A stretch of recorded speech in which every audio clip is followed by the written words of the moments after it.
বিসমিল্লাহির রহমানির রহিম। সুপ্রিয় শিক্ষার্থী, আজ তোমাদের হেক্সাডেসিমেল যোগ এবং বিয়োগ করাবো। যদিও গত ক্লাসে কয়েকটি হেক্সাডেসিমেল যোগ করাইছি, আজকে একটি বা দুইটি যোগ করায় তোমাদের হেক্সাডেসিমেল বিয়োগ করাবো। সুপ্রিয় শিক্ষার্থী, তোমরা লক্ষ্য করো, আমি একটি অঙ্ক লিখতেছি। যদিও এটা হেক্সাডেসিমেল যোগ, এখানে কিন্তু অন্য ধরনের একটি সংখ্যা আছে, অক্টাল সংখ্যা আছে। এই সংখ্যাটাকে তোমাদের হেক্সাডেসিমেল রূপান্তর করেই যোগটা করতে হবে। সুপ্রিয় শিক্ষার্থী, ধরে নাও অঙ্কটা এইরকম 3D দশমিক C6 তো 60 ও আচ্ছা 506.4778 এত ও এত এর যোগফল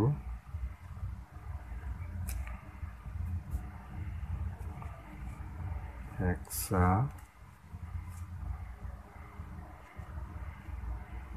ডেসি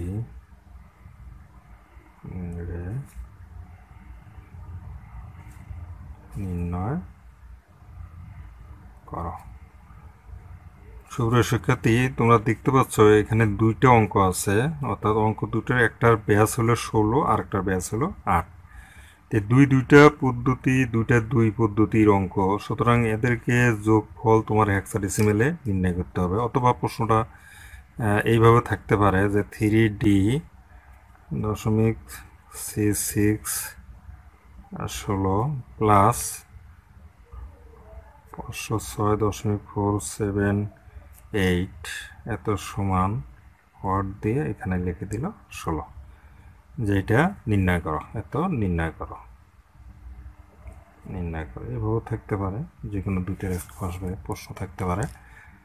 তো আমরা প্রথমে এই যে এটার ব্যাস 16 আছে, এটা যোগ করতে পারো, কিন্তু হেক্সাডেসি অক্টালের যে একটা অঙ্ক আছে, এই অঙ্কটাকে আমাকে প্রথমে কনভার্ট করে নিতে হবে হেক্সাডেসিমেলে। এটাকে কনভার্ট করে নিতে হবে। তো কনভার্ট করার জন্য তোমাদেরকে হেক্সাডেসিমেল পদ্ধতি শিখিয়ে দিয়েছি যে হেক্সাডেসিমেল হলো 4 বিটের কোড আর অক্টাল হলো 3 বিটের কোড। সুতরাং আমরা এই অক্টাল সংখ্যাটাকে আগে বাইনারিতে নিয়ে আসবো। দেখো আমি করতেছি, এদিকে খেয়াল করো যে বাইনারিতে যদি আনতে হয় তাহলে 506.47 অঙ্কটাকে বাইনারিতে আনতে গেলে প্রথমে এটাকে, অর্থাৎ অক্টাল থেকে বাইনারি বিটে রূপান্তর করতে হবে।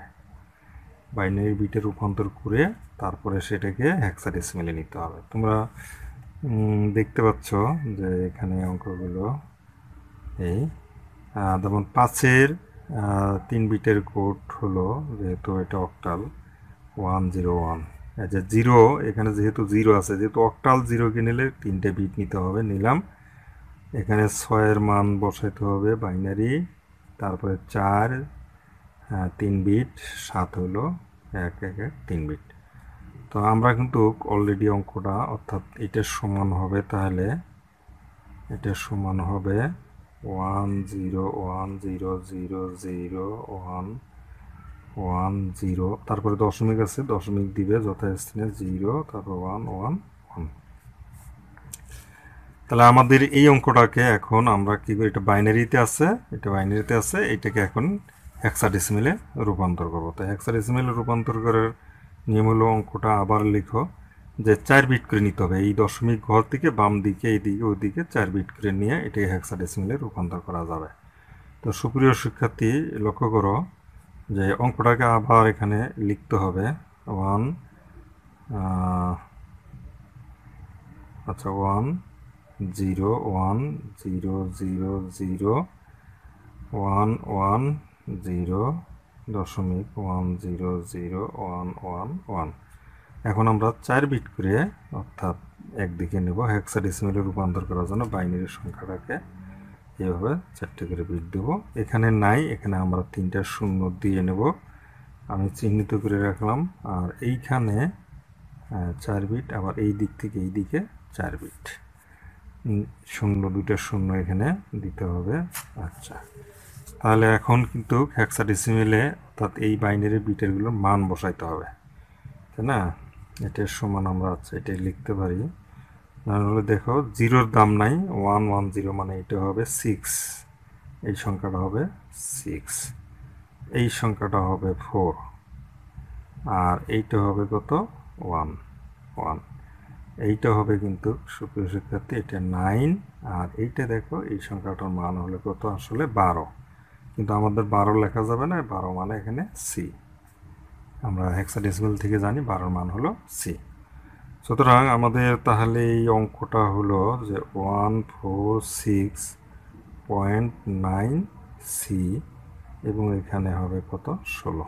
সুতরাং আমরা এটাকে অর্থাৎ কি করলাম, অক্টাল থেকে আমরা অক্টাল থেকে এই হেক্সাডেসিমেলে কনভার্ট করলাম। তো এখানে কথাটা লিখতে পারো যে 506.478 তার সমান এইটা। আচ্ছা, এত সুপ্রিয় শিক্ষার্থী, তাহলে আমরা অঙ্কটা এখন এখানে লিখতে পারি এইভাবে যে 3D, তাহলে হলো 3D C6 এত প্লাস 5C এর পরিবর্তে আমরা লিখতে পারি 146.9C দিয়ে এটা 16 দেব, দিয়ে এখন এখানে প্রশ্ন দিল হট। আচ্ছা, আমরা এখন এটা যোগ করব নিচে উপরে, তোমরা ডাইন পাশে এই অংশটা করলে এটাকে দেখাই দিবে, এখানে সমস্যা নেই। তাহলে 3D.C6 আর এটার সাথে এখন যোগ করব, দেখো পয়েন্টের ঘরটা 9C ঠিক রাখবে, তারপর এখানে এটা বাম দিকে যদি চলে আসে 146 হবে, তাহলে 146.9C এটাকে আমরা এখন কি করব, যোগ করব, প্লাস চিহ্ন দিলাম। এখন সি এর মান 12 আর হলো 6, 12 আর 6 হলো 18। আমাদের কিন্তু হেক্সাডেসিমেলে 18 কোনো অঙ্ক নাই, সুতরাং এই 18 অঙ্কটার থেকে আমাদের বাদ দিতে হবে, অর্থাৎ কত বাদ দিতে হবে, 18 বিয়োগ হলো 16, তাহলে কত থাকে, 2 থাকে। তাহলে আমাদের এখানে হবে 2, এখানে লিখলাম তাহলে 2, তারপরে এখানে হবে 2 লিখলে হাতে থাকে 1, যেহেতু 16 বাদ দিছি, 10, 10 আর 12 হলো 22, তাহলে 22 থেকে আবার 16 বাদ দিতে হবে, 16 বাদ দিতে হবে 22 থেকে, থাকে 6 বাদে 4, হাতে থাকে 1, 2 মিলে গেল তার 6, এখানে থাকে তাহলে 6 পয়েন্ট, তারপরে এখানে দেখো হাতে 1 থাকে, 1, 13কে 14, 14 আর 6 হলে কত 20, 20-এর থেকে যদি 16 বাদ দিই তাহলে 20 হইতে কত বাদ, 16 বাদ থাকে কত 4, তাহলে এটা হবে 4, হাতে থাকে কত 1, হাতে 1, এই 1, 4, 4, 4 কত 8, সুতরাং এখানে আছে 8 আর 1-এর 1, তাহলে আমরা কিন্তু যোগটা পেয়ে গেলাম, অর্থাৎ হেক্সাডেসিমেলের সংখ্যাটা হবে এত। তা সুতরাং তোমরা বুঝতে পারছো সুপ্রিয় শিক্ষার্থী, তাহলে আমাদের অঙ্ক দুটা যোগফল হলো এত, এটার মান এখানে আমরা দেবো 6, অতএব 3DC6 যোগ তারপরে কত 146.9C, এটাও আমরা এটা ব্যাস 16 দেবো, 16 সমান 184.62 কত 16, তাহলে আমাদের এটা অ্যান্সার আমরা বলে দিতে পারি, আর সমস্যা নাই। এই হলো হেক্সাডেসিমেলের পদ্ধতিতে একটা যোগ করে দিলাম। এইভাবে যে কোনো বেসের অঙ্ক অন্য পদ্ধতিতে থাকতে পারে, তোমরা এইভাবে করবে। সুপ্রিয় শিক্ষার্থী, তোমাদেরকে এখন আমি হেক্সাডেসিমেলের একটা বিয়োগ করাই দিচ্ছি, দেখো তোমরা লক্ষ্য করো। আচ্ছা, হেক্সাডেসিমেলের বিয়োগের ক্ষেত্রে বিশেষ করে প্রথমে ধরো আমরা এই ধরনের একটা অঙ্ক যোগ করেছিলাম, সেটা আমরা একটা বিয়োগ করি। ছোট্ট দেখে একটা বিয়োগ করি। সুপ্রিয় শিক্ষার্থী, খেয়াল করো যে মনে করো 9 1 16 বিয়োগ 7 5 16 7 5 16 এত সমান হট, এই বিয়োগটা আমরা করি। অথবা প্রশ্নটা তো অন্যভাবেও লেখা থাকতে পারে এবং সেটা এইভাবে থাকতে পারে যে 9 1 কত 60 থেকে 7 5 এত বিয়োগ করো, বিয়োগ করো। আশা করি তোমরা বুঝতে পারছো। তাহলে এখন আমরা অর্থাৎ এটা বিয়োগ করব, সোজা ডাইরেক্ট বিয়োগ করি। 9 6 আর এখানে বিয়োগ হবে কত 7 5। আমরা বিয়োগ করতেছি। সুপ্রিয় শিক্ষার্থী, খেয়াল করো উপরের অঙ্কটা কত 6, তাহলে এখানে 6 থেকে 5 বাদ গেলে 1, আর 9 থেকে 7 বাদ গেলে থাকে কত, থাকে হলো 2। আমাদের বিয়োগ হয়ে গেছে। সুতরাং তাহলে এখানে লিখতে পারি অতএব 9 6, আচ্ছা 9 6 সরি ভুলে গেছে সুপ্রিয় শিক্ষার্থী, 9 1 ছিল 91, তাহলে এটা ছিল 1। আমরা বিয়োগটা আবার করি যে 91, এখানে যেহেতু ছোট আমরা এখানে 16 যোগ করব, তাহলে 1 + 16 সমান হবে 17। তা 17 থেকে 5 বাদ দিলে থাকে কত 12। তা আমরা এখানে 12 লিখবো না, এখানে লিখবো সি, এখানে লিখবো সি।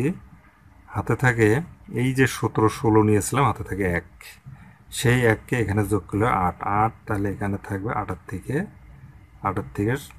9 থেকে 8 বাদ দিলে থাকে 1, তাহলে 1C। তাহলে আমরা অঙ্কটা পেয়ে গেলাম, এটা কত 1C। তাহলে 9 1 কত, 9 1 60 বিয়োগ কত 7 5 60, এটার মান হবে কত 1C কত 60। তাহলে সুতরাং আমরা বিয়োগের মানটা পেয়ে গেলাম। তাহলে এটা হবে অ্যান্সার।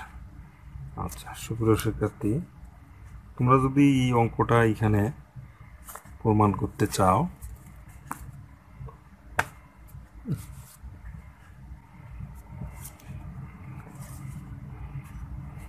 এই অঙ্কটা যদি এখানে তোমরা প্রমাণস্বরূপ দেখতে চাও যে আসলে এই মানটা কত, তো সেটা তোমরা দেখাতে পারবে। তো সুপ্রিয় শিক্ষার্থী, আমি আরেকটা অঙ্ক একটু করে দিই, তারপর পরবর্তীতে না আরও করে দেবো।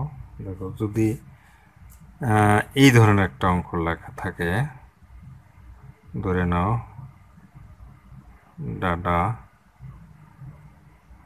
দাদা থেকে বাবা কত ছোট। বুঝতে পারছো যে এখানে দাদা এবং বাবা এই থেকে কত ছোট। এখন এখানে যেহেতু দাদা এবং বাবার লেখা আছে, কিন্তু প্রকৃতপক্ষে এটা কিন্তু আসলে একটা সংখ্যা, হেক্সাডেসিমেল সংখ্যা, যে বেস 16 আছে। অথবা এই প্রশ্নটা এইভাবেও থাকতে পারে যে দাদা বিয়োগ বাবা 16 সমান হোয়াট 16। বুঝতে পারছো? তা আমরা ঠিক আছে এখন বিয়োগটা করি। যে লিখলাম দাদা, আর যেহেতু বিয়োগ করতেছি বাবা। লক্ষ্য করো এখানে এর থেকে বাদ দিলে কিছু নেই, 0। ডি এর মান 13, বি এর মান 11। 13 থেকে 11 বাদ দিলে থাকে 2, আবার এর থেকে 1 বাদ দিলে 0, আবার 13 থেকে 11 বাদ দিলে থাকে এত 2, সমান হলো এত। তাহলে অতএব আমরা দাদা 16 বিয়োগ বাবা একে আসলে 16, এটা সমান হলো 2020, কত হবে 16, এগুলো অ্যান্সার। সুপ্রিয় শিক্ষার্থী, তোমাদের সকলকে ধন্যবাদ, ভালো থাকবে। আবার হেক্সাডেসিমেলের একটা যোগ বিয়োগ করাইছি। সকলকে ধন্যবাদ।